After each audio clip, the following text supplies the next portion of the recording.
What's going on, everybody? Shooting Thrill here, and today we have my favorite, the knuckleball free kick tutorial.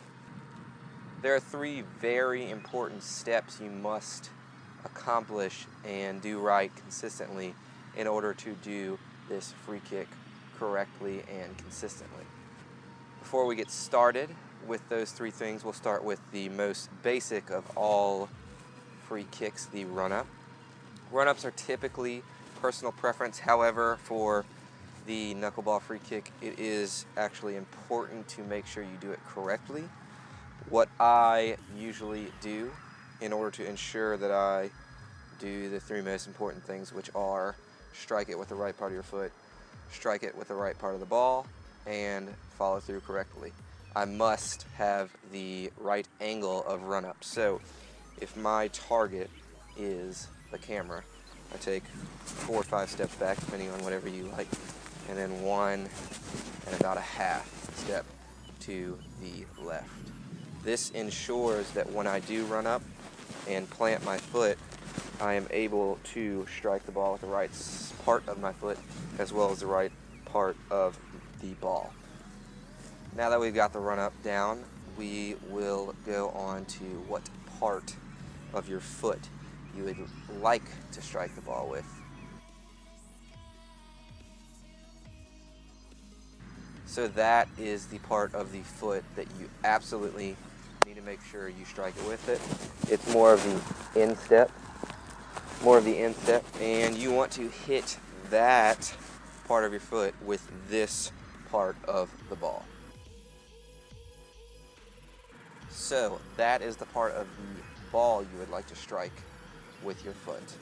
So right now I'll show a couple of slow-mo clips of those 2 points of contact meeting.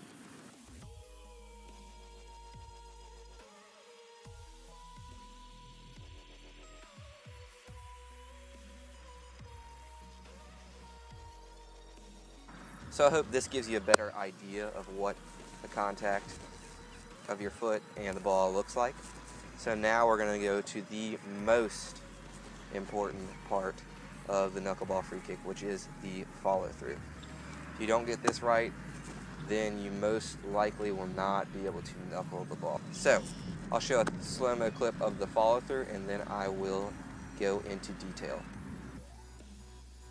On this, notice how my follow through is slightly up and slightly to the left. Watch it one more time from another angle. Contact slightly up and slightly to the left. So that is the follow through. As you can see, whenever I do come through the ball, I come slightly up and slightly to the left. Now, the reason why I do this is because if I do not come slightly up, the ball will have backspin. If I do not come slightly to the left, the ball will curve. So if I come slightly to the left, it knocks all spin off the ball. So I'm going to show a slow-mo clip of how there is no spin on that ball when I hit it, or very, very little. You're pretty much never going to have no spin on the ball. However, there will always be just a slight bit of spin. So here's a couple slow-mo clips to see that better. Notice how on this shot there's very little spin, just slightly up, but very little. Now, as you see, whenever that ball comes off my foot and starts to travel towards the goal, it's very, very little spin on the ball. This is what is going to create that knuckle effect. So you won't be able to get this spin, however, if you do not ensure that you follow through slightly up and slightly to the left. Just for stressing of importance, follow through up and to the left slightly. Even though I finish on my foot, that's fine. So there's one more thing I'd like to talk about. This is, in my opinion, one of the most useful free kicks if you can be accurate with it, because it moves unpredictably, it's powerful, and it's very difficult for the goalkeeper to save.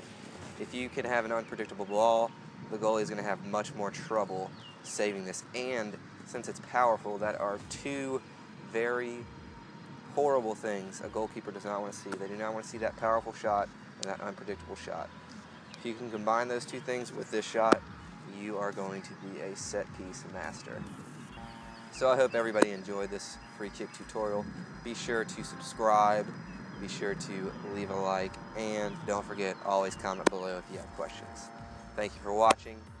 Here's some examples.